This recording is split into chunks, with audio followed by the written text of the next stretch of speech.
Masih bicara mengenai hidayah bersama Habib Ahmad Al-Kaf. Habib, tadi saya berhenti waktu saya menanyakan, kenapa ada orang yang lahir langsung muslim, langsung dapat hidayah dong gitu ya.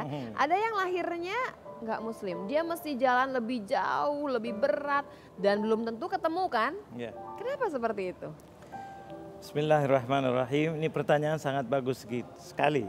Cuma mungkin lagi-lagi saya koreksi dikit aja, mohon maaf. Iya. Bahwa setiap bayi yang lahir itu semuanya muslim.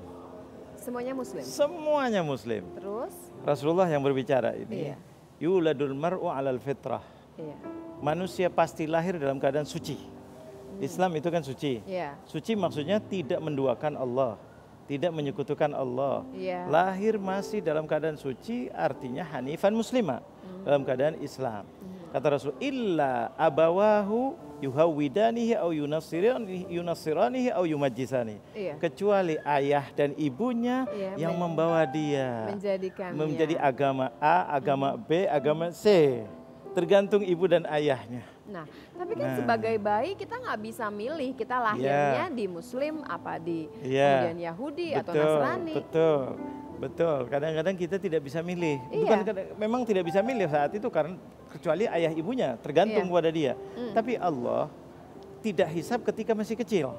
Itu hikmahnya orang Islam itu, sampai dia balik baru dia bertanggung jawab. Iya. Ketika sudah balik, dia akalnya sudah sempurna, dia tidak ada tekanan, dia bisa berpikir, dan sudah sampai kepadanya yaitu hidayah tadi, dakwah. Iya. Kalau belum sampai atau umur 50 tahun tidak ada kewajiban bagi dia. Kalau masalah hidupnya di hutan. Kalau hidupnya di hutan, kalau hidupnya misalkan nggak di hutan, dia tahu ada yang namanya agama Islam, tapi nggak pernah ngerti, nggak pernah tahu, karena memang tahu agama. Contohnya dulu di Amerika ataupun di Barat atau di negara-negara lain, agama Islam tahu ada agama gitu Islam. ya.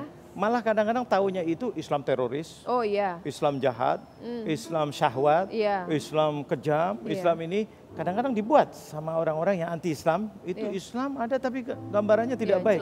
Sampai kepada dia, nah Islam kok begini, Islam ini belum sampai berarti namanya dakwah. Jadi dakwah itu kalau sudah sampai tentang Islam yang sebenarnya. Nah, waktu dakwah itu sampai, itu hidayah. Nah, itu hidayah dari Allah Subhanahu wa taala. Akal sudah ada, wajib mencari. Orang pasti mencari, siapa saya? Yang bikin langit siapa indah begini? Matahari kok bisa jalan tepat waktu luar biasa? Tumbuh-tumbuhan kok bisa tumbuh, cuma manusia itu nyocok tanam tiba-tiba tumbuh, satu bisa jadi obat ini, satu jadi obat ini, satu bisa kuning, satu bisa ini. Pasti di situ akan mencari siapa yang buat ini, akal akan. Nah, ini sampai ketemu kepada dakwah Al-Quran, dakwah orang-orang, makanya ulama ini wajib menyampaikan.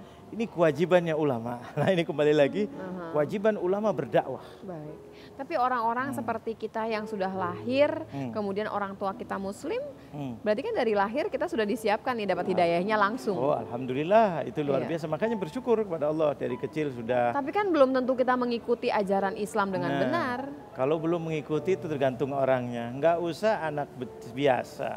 Ustadz sendiri yang tahu hukum kadang-kadang tidak mengerjakan. Mereka nganggap remeh hukum. Ada ustadz istrinya kadang-kadang tidak pakai jilbab. Anaknya dibebaskan tidak pakai jilbab. Tidak diajarkan malah dibolehkan. Itu bagaimana nanti pertanggungjawaban depan Allah. Dia punya ilmu, dia baca Al-Quran, dia baca hadis, tahu riwayatnya orang-orang yang solehah. Tapi boleh nggak kita paksa? Misalkan gini, saya orang tua.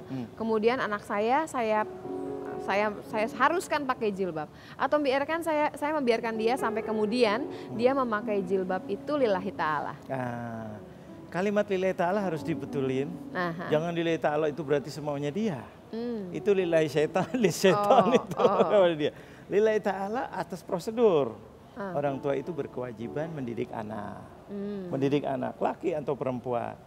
Kewajiban dan haknya anak kepada orang tua ini salah satunya adalah hak. Jangan orang tua minta haknya ke anak, berbakti kepada orang tua, berbakti kepada orang tua. Haknya anak sebelumnya ini dapat informasi, dapat pendidikan yang benar. Pendidikan yang paling tepat adalah pendidikan agama nomor 1. Wajib, dia nggak bisa, wajib dibawa ke tempat guru atau panggilkan guru atau bagaimana caranya. Yang penting anak-anak itu mendapatkan pendidikan agama, kenal Allah, kenal hukum Allah, kenal larangan yang dilarang oleh Allah. Itu kewajiban orang tua. Jadi pada dasarnya pemirsa kita harus menggapai hidayah ini dengan cara mendekatkan diri kepada Allah. Itu dia kemudian hidayah akan kita genggam dengan benar. Iya, gitu ya. betul. Saya akan bertanya lebih jauh lagi sebetulnya pemirsa. Ada orang yang mengatakan bahwa kemudian hidayah itu datang tapi dia takut tidak bisa istiqomah.